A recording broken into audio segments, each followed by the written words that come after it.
ang inalay niya sa kanyang Diyosawa. Saan binili ang bahay? Sa Valle Verde. Bakit sa Valle Verde, mga kababayan? Dahil wala nang available na bahay sa Forbes Park. When I say wala nang available, wala nang binibenta. So ikaw, tambalos-los, kayong mga kongresista, mga julol, di ba? Oh, Pasko na naman, magnanakaw congressman. Paskong nagaan, puro gahaman. O yan, Pasko na naman, mga congressman, senador, actually lahat magnanakaw mga putang ina. Okay, I challenge you. Patawag niyo ako sa Congress, di ba? Hindi kayo magpatawag sa Congress. Sabi niya fake news, katulad kay Ka Eric. Sina-challenge kita, Romualdez, tatanungin kita, magkano ang presyo ng mga bahay na binili mo, 3 inalay mo sa iyong sakipay ng Diyosawa mo. 3 bahay, mansyon, ngayong December, sa Valle Verde, mga kababayan. Grabe, ah. Ang tanong ko sa kanila, kayo mga kongresistang tagapagtanggol ni tambalos-los na mukhang uyapos. Ano uyapos? Pigsa. Alright? Kayong mga kongresistang mukhang uyapos na kamukha ni tambalos-los na malapit ng malaos at gagawin ko kayong upos. Okay. I challenge you. Ipatawag niyo yung speaker ninyo na magpaliwanag siya. Sabihin niyo, speaker, itong jutang Ginemes na Maharlika, meron namang bagong bombang pinasabog. Nakabili ka raw ng 3 bahay. Oh, i-deny nyo. For sure, i-deny nyo yan. Pero hindi mapagsisinungalingan ang ating puting ahas yan. Kaya, tinatanong kita, Romualdez, tambalos-los, na mukhang uyapos, magkano ang worth ng bahay na binili mo? Mga kababayan, si Casey tawa ng tawa, okay? Naintindihan niya kasi. Mga palangga, 3 bahay, sa asawa lang. Well, investment, galing sa pangangampang. Habang kayo ay hirap na hirap bumili ng bigas. Again, naisipin na nga kung nilang bababa ng bigas, sila naman parang bumibili lang ng bubble gum. Okay? Yung bahay, parang bumibili lang sila ng 10 na candy. Magkano na ba candy ngayon? O 3, 5 piso, whatever. So sila ay tuloy-tuloy ang pagbibili ng kanilang mga kabahayan. Kaya nga ako, sabi ko nga, ako ay sugo ni Harry Potter. Ako ay sugo na... Pancho. Kaya nga ako, sabi ko nga, ako ay sugo ni Harry Potter. Ako ay sugo ng Diyos. Sorry po Lord, ginamit ko yung pangalan. But anyway, ako ay sugo ni Tadhana na lang. Okay? Ako ay sugo ni Tadhana na taga-tuligsa sa inyo. Sabi ko nga kanina, nag-joke-joke lang tayo dito mga palangga, pero itinataya ko yung alindog ko dito. Kalaban ko, demonyo, Jelgemon, manggugurgur ng tao. Ako wala naman akong pera, mga palangga. Hindi katulad ng mga ito, ninanakaw ang pera ng bayan. Trilyones. Nakita niyo mga inayupak na kongresista at mga senador. Particularly ang mga kongresista. Bago nag-break ang sesyon. Okay, nagbago sila nag-celebrate ngayon. Kita yung mga hayop na to, nag-December 16 yung break nila, babalik sila sa July 20. Imagine nyo, 1 month mahigit ang bakasyon nila. Ang sarap ng buhay ng mga buwaka ng Ginemes. Ine-enjoy nila lamon ng pera, nagpapaletsyon. Sana nga salaksakan nyo na ng lechon yung mga puso nyo para tumibok-tibok na ng tuluyan yan. At ng, you know what I mean? Ngayon, mga palangga. So, binigyan niya ng bonus ni Tambalos-los dun sa pag-contempt nila kay Badoy at kay Ka Eric. Oh, ikaw, Migaon Nograles. Ano, biga-biga ka, ha? Isa kang alpotera. Yan, okay. Mapunta tayo kay Migaon. Yan si Migaon, si Migaon Nograles. Alright? Yung, ano na yan, giatay. Manang-mana, ayon sa ating puting ahas, tinignan ko, ginugel ko, manang-mana ka pala sa tatay mo, biga-biga ka. Okay? Tignan natin to, ang message. Actually, nasa dyaryo to eh. Dali lang ha, mga hitad. Okay, tignan ko lang tong, okay, yung tatay niya si Borles King. Ikaw, Migao Nograles, dyan sa Congress na tumatanggap ng bribe galing kay Romualdez, tumatanggap kayo ng pera ng bahay, kung makaarte ka, ang kipay mo manang-mana sa iyong itay na kumakalaykay ng babaeng mayroon ng sariling may bahay. Diba? Okay. Ano yung sinasabi ko dito? Yung kanyang tatay na ito sinulat ko to eh. Okay. Nograles. Borles King. Tingnan nyo ha. Borles King. Okay. Tingnan natin to. Dapat bukas pa to eh. Kasi kailangan natin ibang information. But anyway, ang tatay ni Migao Nograles ay nahuling hubad sa katotohanan. Okay? Nahuling hubad sa katotohanan, ang chika boom boom sa Davao, ang tatay ni Migao Nograles ay pinatulan or naging jowaers yung ABS-CBN talent na Leoterio, ang pangalan, Google mo nandyan. Tapos, ang asawa ni Leoterio, mga palangga, ay police din na may sinabi din sa Davao, may kapangyarihan din at mayaman. So, sinundan sila nitong asawa ni Leoterio dito sa Maynila. So, nahuli ang tatay ni Migao Nograles na hubot-hubad kasama yung Leoterio na yon. Okay? Nanchok-chok-chenes sila. Siyempre, itong police na ito. Police yung asawa eh. Asawa niya yun, so binawi niya. Pero later, naghiwalay na rin sila. Alright? Borles King. Okay, hindi ko pa na-review yun mga palangga eh. Dapat i-review na lang natin. Basta itong si Nograles, yan. Kaya ikaw, Migao Nograles, wala kang may pagmamalaking kipay labong ka, ha? Huwag ka magbiga-biga dyan, gaganon-ganon ka sa yung tanga kay Davila, di ba? I-TikTok mo na lang. Tinatanong ka kung may specific, which is, ano yung specific? Ang tanong sa kanya, ano ang specific violation? Be specific. Ang violation ng SMNI, i-TikTok ko na lang, alpot-alpot. Yung pala tatay, mana-mana sa tatay mong Borles King. Well, kasi mga politiko ito eh. Hanapin nyo nandyan. Nandyan sa Google nyo. Prospero Nograles, yan. O tama, Prospero Nograles. O, later na ito, nagbati siya ng Pangulo Duterte. Ano kung tutusin, wala naman tayo magpakialam dyan, mag-alpot-alpot sila palangga eh. Yan, no? Kanya-kanya tayo ng eksena sa buhay. Kung gusto ni Migao Nograles mag-alpot-alpot, magbiga-biga, tumuwad-tuwad kay Sandro na ginabay din.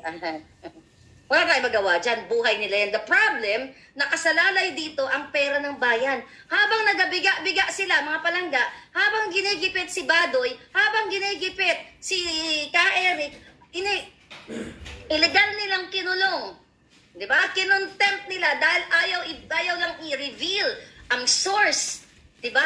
At ito mga taong ito, si Badoy at saka si Ka-Eric, ay protektado nga ng ating batas, pero ginabuso nila ang kanilang kapangyarihan at kasama dito si Migao Nograles, si Tambunting, si Akop, si Kimbo na mukhang mangkukulam. Diba? Yung boses siya, Your Honor, SMNI.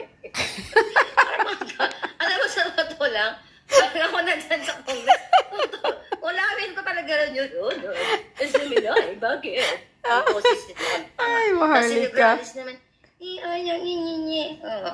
anyway, akaloka. So, ikaw, tumanggap kayo. Saan ba ako napunta? Ba't ang haba nito? So, tumanggap sila mga kababayan na nag-break ang sesyon dyan sa Kongreso. Tumanggap sila ng abuloy. Galing kay Tambaluslos na pera ninyo. Diba? Sana abuloy okay lang eh. Kasi hindi naman nila madadala sa hukayan eh. Diba? Yun yung masakit sa atin. Habang tayo'y naghihirap, habang tayo mga OFW, diba? Ayan, pinapromote yung Sendwave app ko. Diba? Nakakatulong ako sa bayan. Kasi the more na nagpapadala kami ng pera, ako nagpapadala ako. Ngayon magpapasko, dami namamasko, dami inaanak, kahit di inaanak. Ganun talaga ang buhay. Kung may bibigay ka, di bibigay ka ng bonggang-bongga. Kung wala, sorry na lang mga palangga. So, yun yung mga remittance, OFW, lahat. Kaya may karapatan kaming sundutin kayo ng magic wand ko. Alang man tatahimik kami, ha? May contribute ako sa Kaba ng Bayan.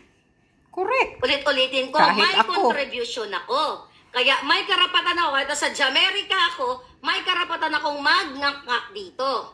Kaya wala kayong karapatang magnaknak kasi nilalamon nyo ang pera namin. Ninanakaw nyo, ipinapatayo yun ng bahay, Romualdez, hindi ka pa nakontento sa mga bahay na mga pinagtatayo ninyo, hindi ka pa nakontento sa kasinungalingan mo na dream come true, 20 pesos na ang bigas sa Cebu.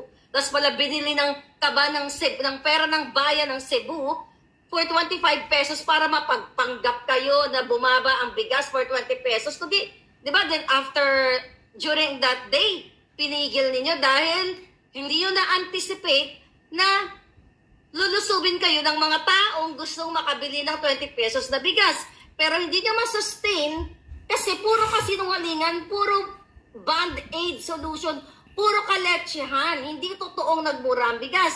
Then ngayon, habang kayo ay nagpapanggap, ikaw Romualdez, tambalustos, di ba, mo ma, na balljack ka dyan sa Japan, muntik na masundot ang ilong mo, ganun kayo. Di ba, dapat, ginano na yun.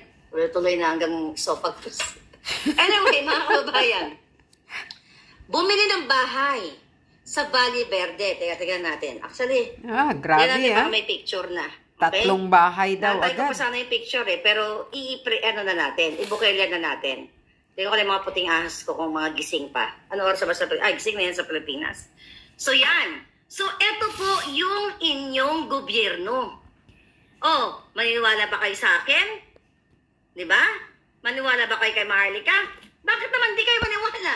Halos lahat ng binukelya ko dito nagkatotoo. Yung iba, tinitipid-tipid ba ni Lisa?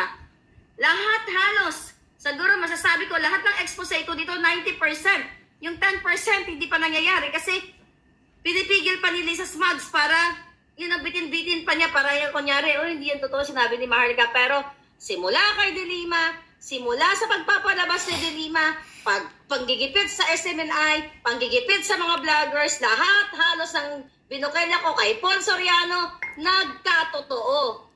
Hindi ba ako manghuhula? Because sa ating puting ahas yan. Dahil sukang-suka na ang taong bayan sa ginagawa ni Romualdez, ni Lisa Smugs, okay, sa ating bayan. Actually, itong hayop na itong puting na to, nagdadadakdak na naman doon sa, sa pangalan nito, sa Japan. Nagyabang-yabang na naman sila doon palangga. Okay, pinaglabang nga doon sa, tingnan ko ipinagyabang mo kuting, doon sa statement na saan niya nagsalta, yung sustainable economy through innovation speech niya, okay? Sustainable economy, giatay. Sustainable economy, ang smuggler kayo, mga ihudi puta, mga linte, nami ibuhol-buhuli ng mga sabot nyo ni Lisa para na kayo maka-alpas. Anyway, mga panaga, binita-bita niya doon, okay, sabi ni Kuteng, hindi natin basahin yung mga kasinungalingan niya, mga drama-drama, mga bilateral eklabush para sa ekonomiya, jutang ginina. Diba? Gumanda ba ekonomiya ng Pilipinas? Buhay lang nila ang gumanda.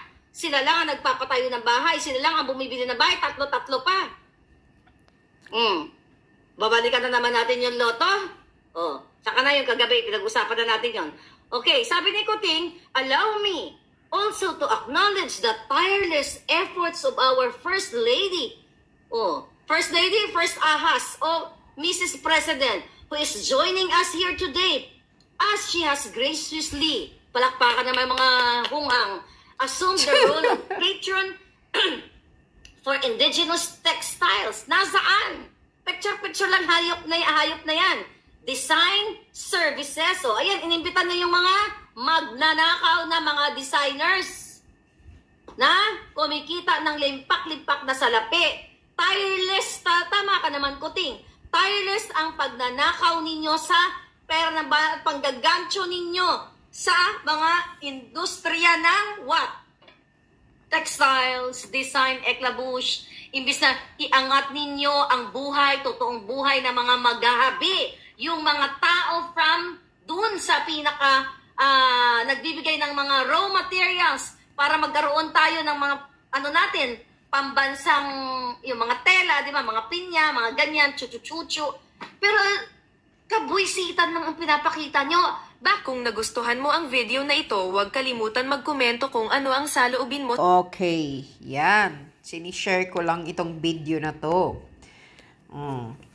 Dahil sabi ni Maharlika na talagang hinahanapan ng butas sina Kairik at Dr. Badoy para dyan sila magsisimula na kunyari, isuspindi yung SMNI.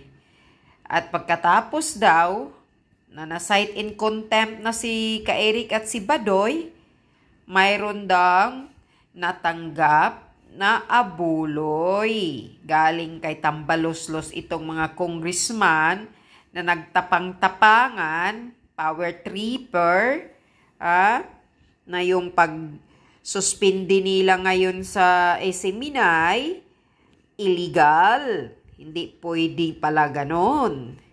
Tingnan mo, ganito ka mga walang hiya ang gobyerno ngayon. Pati mga congressman, mga power tripper, kapal ng mga mukha.